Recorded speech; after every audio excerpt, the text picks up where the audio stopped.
What's up, everyone? Welcome to another episode of Tuck Notes Beginner Stock Talk. My name is Tuck, and tonight's topic will be Tesla stock. Coming up, we'll be talking about what to expect for this week. We're going to go over some important news that came out for Tesla. We're also going to talk about some Tesla haters that spent thousands and thousands of dollars on publishing advertising ads on the New York Times. And so we're going to get into why they invested in that amount of money on something like that, on hating on Tesla's full self-driving. So we're going to cover all this information coming up right now. So Tesla closed at about $1,030, and I didn't get the cents, but it was down 1.82%, which is about $19.10.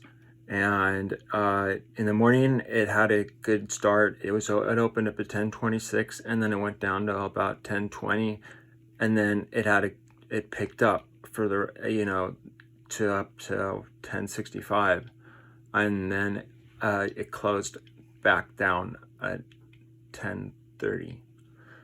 And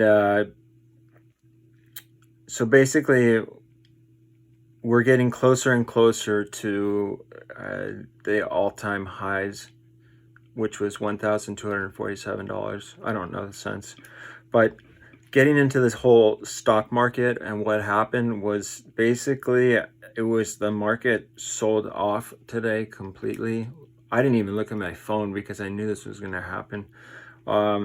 I didn't know, but I had a real strong feeling that something like this was going to happen.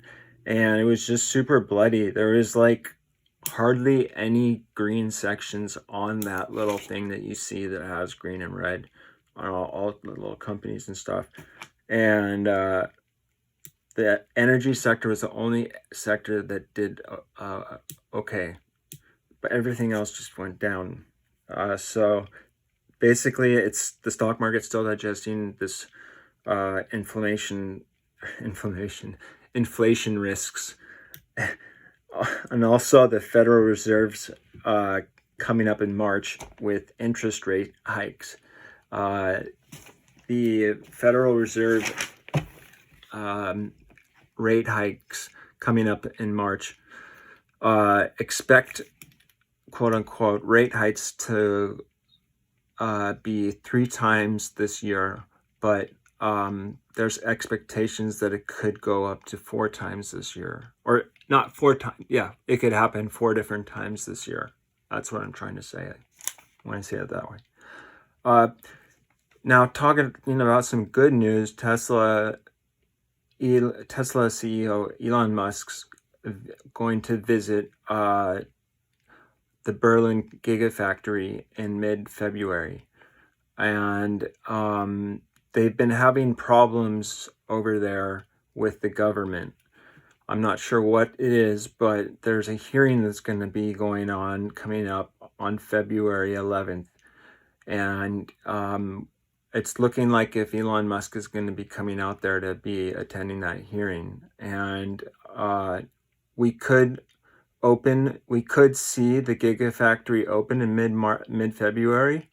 But the most important thing to watch out for is first is February 11th and what happens during that court case, and the outcomes that will be of it.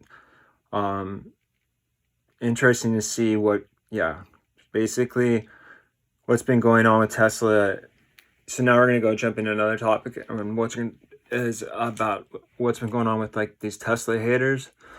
I didn't know about this, but there's a lot of them on Twitter claiming that Tesla FSD is not safe, and this is quote unquote Elon Musk trash talks software CEO FSD slam.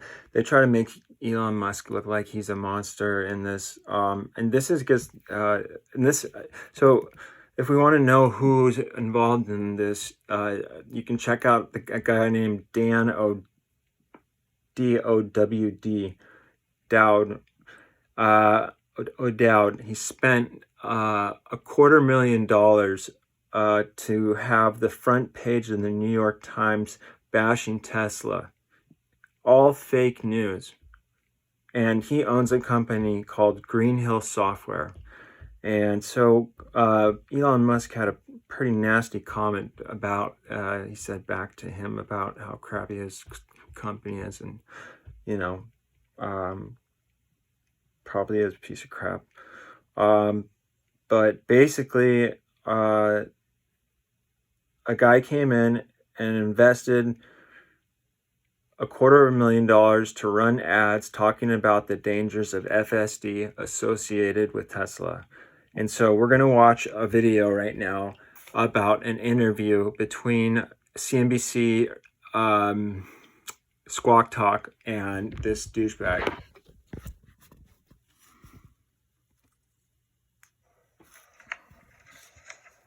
Well, the history of a very important factor in modern history is this commitment to the internet, connecting everything up to the internet. And every company on the planet, everybody is totally committed to hooking everything up to the internet as quickly as possible. And this has created a really big problem, because all this software, I mean, ask anybody, they'll tell you everything can be hacked, all the software can be hacked. But what we're doing is connecting up the things that our lives depend on. The power grid, cars, water treatment plants, hospitals, they're all being connected up to the internet, and it's all that software is very easily hackable. And people can take down vast sections of our critical infrastructure anytime they want. For cars, there are huge problems with cars in self-driving cars. If you've got a hacker who gets control of a self-driving car, which everybody basically says, of course, we all know it can be hacked. With the self-driving car, the problem is all the software is the same. If you look at Tesla, every Tesla runs the same software, and they're all on the internet. If you find out how to hack one of them, you can hack all of them, literally, and take control of 1 million Teslas or 2 million, and then program them to drive into oncoming traffic or go, or down Christmas parades or outdoor cafes or anything you have like that. So this is a severe problem. Yeah, that's a scary prospect. But your ad didn't focus on that as much as it focused on what you said was analyzing many hours of YouTube videos and just finding that, at least according to what you saw, the self-driving function on these Teslas commits more than 1,000 times as many critical errors as human drivers. I mean, you weren't focused on hacking as much as you simply are, am I wrong, focused on what you feel is a faulty software program? Well, it's the overall mission of the Dawn Project is both security and safety. It's all about safety. In this particular case, the situation is very egregious. The software, it does not work. It continuously tries to drive you into things. Watch the videos. There's hundreds of them, and that was the study. Every 36 minutes, we looked at those videos. It tried to run into a wall or into the wrong way on traffic, or everything that could happen with your car. And it's just terrible. I mean, I've been doing safety engineering for a very long time, and I've never seen anything. No one's ever put out a product that every 8 minutes it tries to do something dumb. I put out a reward of $10,000 for someone who could show us a single product that fails that often and does the wrong thing. You said your report analyzed 22 videos posted on YouTube. I mean, is that enough of a sampling size to really make the claims that you're making, Dan? It's a substantial portion. We're doing more. We did that many, and we looked at it and said there's just no question this is the situation. We looked at more. We sampled other ones randomly and said, this is fine. We're going to do more. We're going to do more videos that took time to analyze. We looked through every single one. We've annotated. There's a spreadsheet that annotates every failure, every time it turns from the wrong lane, runs through a stop sign, each event that it does. Each of those those are something that if you did that on a driving test in California, they wouldn't give you a license. And it happens every 8 minutes. You got a 20-minute test under California. Couldn't get a driver's license. It makes so many mistakes. Dan, it's Morgan. I mean, this conversation entered the Twitter sphere, if you will. I know you tweeted about it, and then Elon Musk has had some responses too. Someone else tweeted that it's so weird that the most vocal critics of full self-driving always have a huge financial interest in a competing solution, and Musk responded to that, indeed. Do you have a huge financial interest in a competing solution? Is that part of the reason that you even started looking at this technology and are so critical of it? Well, no. I mean, a financial interest in a way. I have no, as you guys say, I have no financial interest in Tesla. I have no short positions, puts, anything like that. My entire financial interest in Tesla is I own 3 of them. I own 3 Teslas. I own 2 Roadsters and a Model S. That there's no financial interest. If people say, you know, financial interest, can you say I'm a competitor? I help BMW, I help Daimler, all the big companies, GM. We supply software for those people to do it, and that gives it information. But actually, I say, who better to find out the problems in your product than the competitor? They look at things, they analyze their competitors' products, they try to figure things out. They tell you the things the salesman doesn't want you to know. I don't see why. If you say this person's a competitor, you shouldn't listen to them. That's just giving the salesman, you know, his dream. No one will ever hear about anything negative about the product. Yeah. So I think it's completely wrong-headed just even to say that. Yeah, sure, we're a competitor in a moderate way. I don't make cars. I don't make self-driving software. I make software that people who make That's it.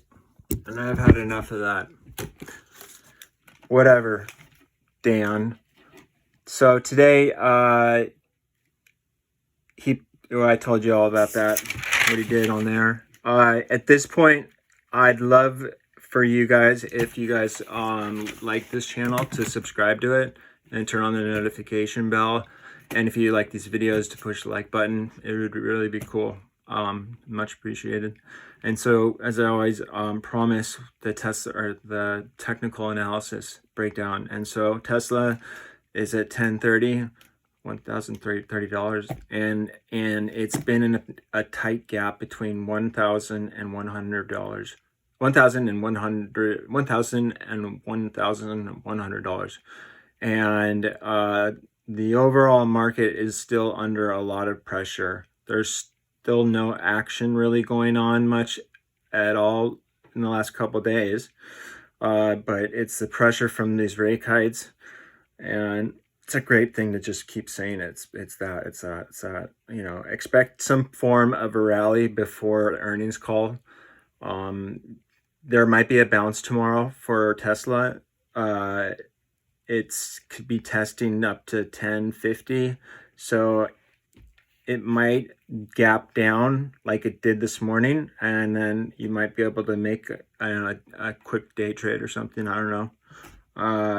But basically, earnings is on January 23rd. So that's a very important date. And I think it is on the 26th, though, but I'm not sure. Expect more positive news from Tesla as we get closer and closer to the earnings call. I hope you guys had a great night, and I'll talk to you later. Peace out.